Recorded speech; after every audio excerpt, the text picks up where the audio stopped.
Doctor గారు, ప్రతి దానికి ఒక నాడీ వ్యవస్థ ఉంటుంది అని అంటారు. సో అసలు ఈ నాడీ వ్యవస్థ అంటే ఏంటి డాక్టర్ గారు? సో మన పూర్వీకులు మోర్ దెన్ అంటే ఇప్పుడు మనం చెప్పుకోవాలంటే అసలు ఇది టైం లైన్ చెప్పుకోవడం కూడా కష్టమే. ఎన్ని వేల సంవత్సరాల నుంచి ఈ వైద్యం గురించి మనకు తెలుసు అనేది.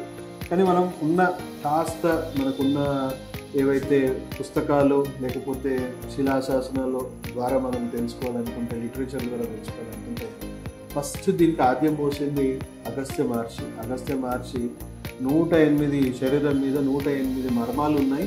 ఆ మర్మాల ద్వారా మన శరీరంలో ఉన్న నాడీ వ్యవస్థలో ఎక్కడైనా ఎనర్జీ బ్లాకేజెస్ అంటే మనం మొత్తం నాడీ వ్యవస్థ తను చెప్పింది ఏంటంటే శరీరంలో 72,000 నాడీ వ్యవస్థ ఉంది. మొత్తం 72,000 నాడులు ఉన్నాయి.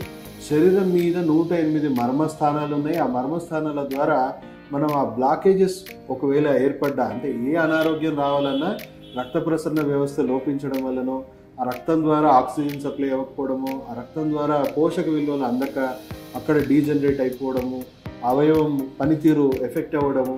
సో పూర్తిగా మన కనెక్షన్ మొత్తం కూడా మన శరీరాన్ని నాడీ వ్యవస్థ ద్వారానే ఉంటుంది. కాబట్టి ఆ నాడీ వ్యవస్థలో ఎక్కడ చిన్న బ్లాకేజ్ అంటే రక్త ప్రసరణలో లేకపోతే ఎనర్జీ సర్క్యులేషన్లో, ఇప్పుడు నరాల్లో మనకి ఏం జరుగుతుంది, ఎనర్జీ సర్క్యూట్.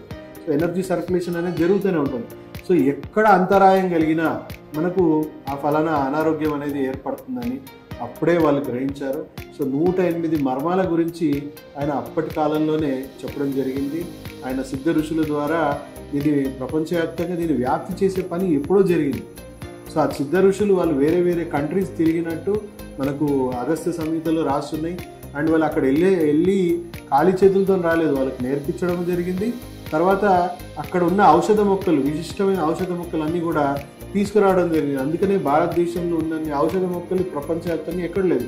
ఎందుకంటే అప్పటి కాలంలోనే వీళ్ళు ఎక్కడెక్కడ సంచరించినా అక్కడ ఉన్న ఔషధ మొక్కల్ని వాళ్ళ చేతితో తీసుకురావడము, వాటిని వాళ్ళు ప్లాంట్ చేయడం జరిగింది. అంటే మనం చూసుకుంటే అలోవెరా చెట్టు మనది కాదు, మనం చూసుకుంటే మన దగ్గర చిల్లి ఏదైతే ఉందో మిరపకాయలు కూడా మన భారతదేశం సంబంధించిన కావు. అట్లాంటివి ఎన్నో మన పూర్వీకులు మనకి ఆ నాలెడ్జ్ సేకరించడం జరిగింది, నాలెడ్జ్ని డిస్ట్రిబ్యూట్ చేయడం జరిగింది.